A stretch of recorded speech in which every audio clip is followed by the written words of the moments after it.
Este vídeo é patrocinado pela CuriosityStream com mais de 2.500 documentários e títulos de não ficção para os curiosos. Aqui temos o gráfico do seno de seno x mais cosseno e igual a cosseno do seno x mais cosseno x. E embora pareça loucura, na verdade tem algumas aplicações interessantes. Não, estou apenas brincando. Ou talvez eu não esteja. Pelo que sei, estou só brincando. Estou mostrando isso principalmente porque é engraçado. Achei essa curva em um livro técnico chamado Curvas para os Curiosos Matematicamente, que pode agradar entusiastas da matemática.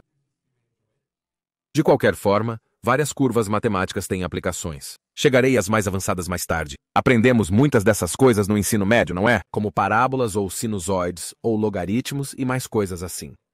Mas muitas vezes, apenas qualquer curva escolhida aleatoriamente não tem realmente aplicações, ou pelo menos não óbvias. Ela apenas parece bonita, ou legal, ou realmente estranha, ou tem alguma propriedade única.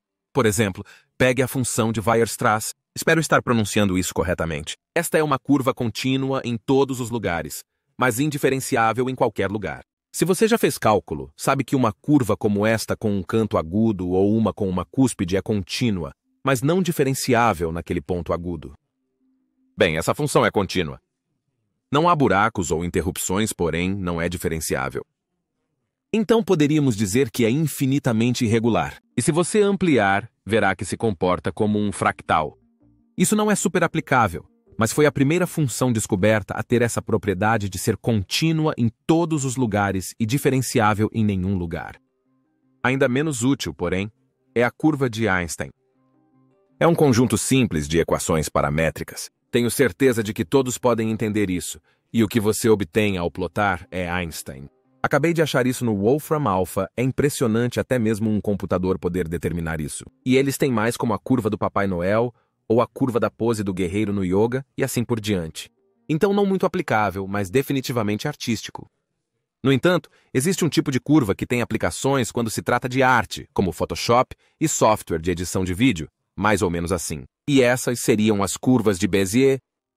Agora, esta é uma família inteira de curvas que é encontrada com base em um certo número de pontos de controle. Por exemplo, com 2 pontos de controle, podemos construir uma curva de Bézier linear que não é muito empolgante. Mas com 3 pontos de controle, podemos fazer uma Bézier quadrática da seguinte maneira. Primeiro, imagine 2 pontos extras se movendo de 1 para 2 e depois de 2 para 3, respectivamente no mesmo intervalo de tempo. Esses números giratórios são basicamente porcentagens do caminho concluído e eles sempre correspondem. Agora, vou fazer a mesma coisa novamente, mas adicionarei um terceiro ponto que se move ao longo dessa linha roxa conectando de uma extremidade à outra, também no mesmo intervalo de tempo.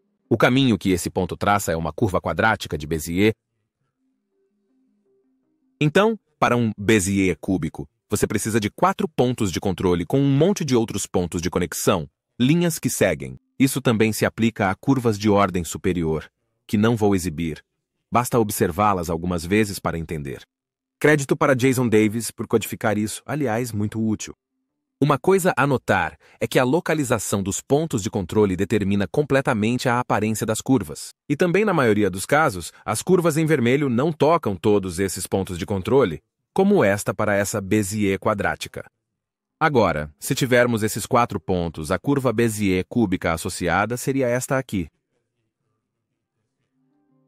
Pode não tocar os pontos 2 e 3, no entanto, se desenharmos linhas tangentes apenas nas extremidades aqui, então essas sempre intersectarão alguns outros pontos. E isso torna um pouco mais fácil prever a aparência dessas curvas, porque se eu mover um ponto, ainda teremos esse mesmo comportamento.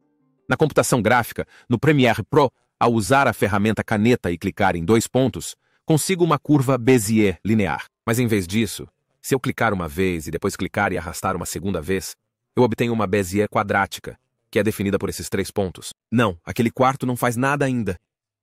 E então eu posso ajustar a forma como eu quiser.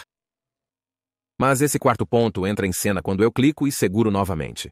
Porque agora temos uma curva cúbica de Bézier definida por esses 4 pontos. Então, o que temos aqui é uma quadrática anexada a uma curva cúbica de Bézier completamente separada, meio que como uma função por partes.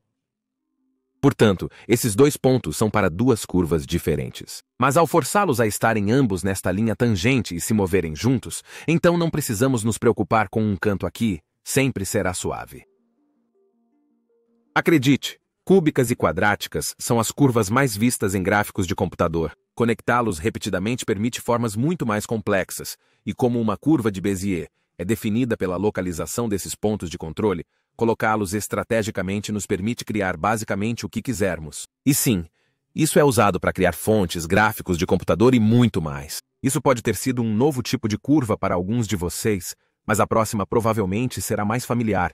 E essa é a lemniscata, embora você provavelmente nunca a tenha visto assim. A lemniscata é basicamente um 8, mas aqui temos um tipo específico chamado lemniscata de Bernoulli. Ela tem dois pontos focais, e matematicamente, isso é definido como todos os pontos onde, se você pegar a distância de cada foco e multiplicar esses valores, você obtém uma constante, independentemente de onde você está na curva. Mas você também pode fazer a forma assim.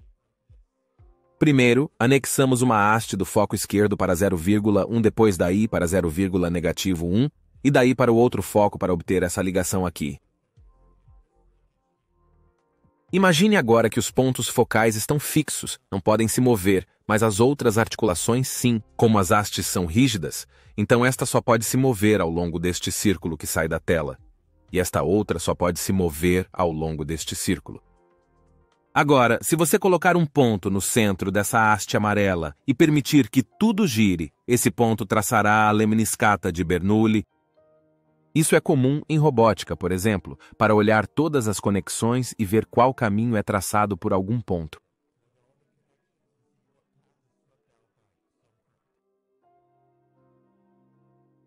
E um exemplo famoso disso é a ligação de Watt. Aqui está a animação da Wikipédia.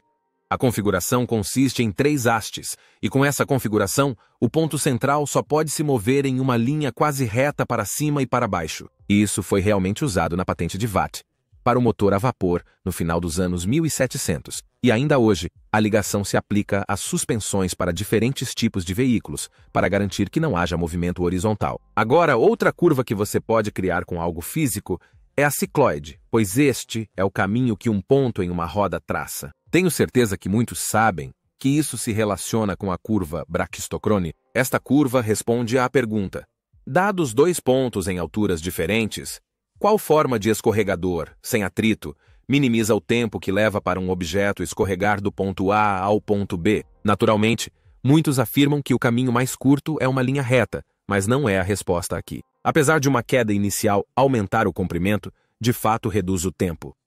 Mas o tempo mínimo absoluto ocorre quando você pega um pedaço dessa cicloide, vira de cabeça para baixo, aumenta aqui e use isso como o escorregador. Essa forma vencerá todas as vezes. Agora, isso é derivado através de algo chamado cálculo das variações. No cálculo 1, você aprende como encontrar pontos que têm valores máximos ou mínimos de I, onde se você se mover um pouco em qualquer direção a partir daquele ponto, o valor de I, neste caso, diminui. Bem, o cálculo das variações é usado quando você precisa encontrar curvas inteiras que têm algo ótimo. Esse algo pode ser a distância, onde essa linha reta é um mínimo, ou também pode ser o tempo, onde a curva Brachistochrone é um mínimo. E se você mexer nessa curva de qualquer maneira, o tempo associado certamente aumentaria, o que significa que a curva original é de fato o mínimo. Mas não é apenas o tempo e a distância que você pode otimizar. Por exemplo, pegue a curva catenária. Eu já falei sobre isso antes, mas ainda assim bem rápido. Se você perguntar a um típico estudante do ensino médio que forma isso, faz quando você tem um cabo pendurado em 2 pontos fixos, acho que a maioria deles diria uma parábola. E isso está muito próximo. Mas isso na verdade é uma curva catenária, cuja equação é esta aqui. Isso é derivado através do cálculo de variações. E isso é porque isso minimiza algo, e esse algo é a energia potencial. Eu não mencionei antes, mas a energia potencial está ligada à altura, então minimizá-la significa que um cabo deve, em termos simples, pendurar o mais baixo possível. Ok, agora de volta. Então, se você pegasse esses 2 pontos fixos e desenhasse todas as curvas possíveis com este comprimento, o comprimento do cabo, ou pelo menos a parte entre esses 2 pontos, e desenhasse todas as curvas com esse comprimento, indo de aqui para lá, e somasse todas as suas energias potenciais em cada pequeno ponto, todas teriam algum valor. Mas esta curva catenária, é a que tem o valor mínimo, e essa é a forma que o cabo assume. Além de apenas cabos pendurados, a curva catenária é vista na arquitetura, por exemplo, por causa das propriedades estruturais que ela oferece. Agora, onde uma parábola regular aparece é quando você joga um objeto pelo ar, pelo menos perto da superfície da Terra. Mas o que é legal é que até isso minimiza algo que pode ser encontrado com o cálculo das variações. Não é nada óbvio. Mas acontece que se você encontrar a energia cinética, ou metade de mv ao quadrado, em algum ponto, e a energia potencial, MGA, depois subtrai-las e fazer isso para cada ponto ao longo da curva, e adicionar ou realmente integrar os resultados, esse valor será um mínimo para esta curva parabólica. Você poderia fazer a mesma coisa para cada curva que possivelmente existiria entre os pontos A e B, e supondo que o tempo total seja o mesmo para todos eles, se você somasse todas as energias cinéticas menos as potenciais em cada ponto, a soma mínima seria para a parábola, que é o caminho que o objeto toma. Isso te dá uma maneira totalmente diferente de pensar sobre o movimento em vez de F igual a ma. Agora, a menor distância entre dois pontos em alguma superfície tem um nome mais específico, na verdade, e isso é uma geodésica, que geralmente não é muito simples de encontrar. Se eu pedir para você achar o caminho mais curto do ponto A ao B, não seria empolgante, pois é claramente uma linha reta. Mas essa simplicidade desaparece quando você tem superfícies curvas. Agora, realmente não consigo dobrar bem, mas aqui, superfície curva. Se você quer encontrar o caminho mais curto, ou a geodésica, do ponto A ao ponto B, exigindo que você tenha que se mover ao longo do papel, como encontraríamos isso? Bem, isso não é super fácil de fazer, no entanto, neste caso porque esse caminho geodésico vai ser exatamente a mesma coisa. E a razão para isso é que as geodésicas são preservadas sob certas transformações suaves. Então, sabendo que esta é a rota mais curta, linha reta, eu entendo que, não importa a deformação, continuará sendo o caminho mais rápido do ponto A para o B. E eu também discuti em um vídeo anterior com minha útil aveia que você pode enrolar um pedaço de papel em torno de um cilindro sem ter qualquer distorção ou amassado ou algo assim. Então, se eu quisesse encontrar, qual é o caminho mais curto do ponto A para o ponto B, movendo-se ao longo do cilindro, vai ser a espiral que se move ao longo do lado aqui. E isso é porque, novamente, eu sabia que este era o caminho mais curto. Esta é uma transformação suave que preserva a geodésica, portanto este ainda é o caminho mais curto. E novamente, não é fácil encontrar esses em geral, mas isso foi uma grande parte da teoria geral da relatividade de Einstein, porque os fótons, por exemplo, viajam ao longo de curvas geodésicas no espaço-tempo.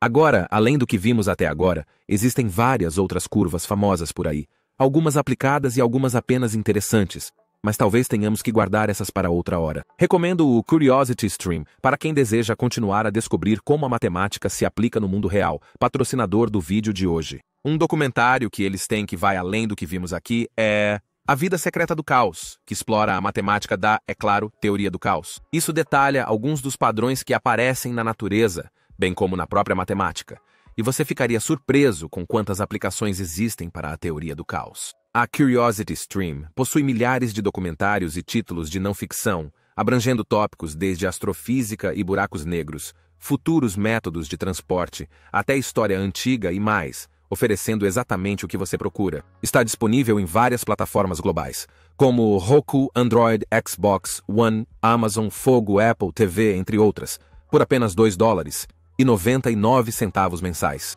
Ao acessar Curiosity Stream com Zackstar ou clicar no link abaixo e usar o código Zackstar, você ganha o primeiro mês grátis.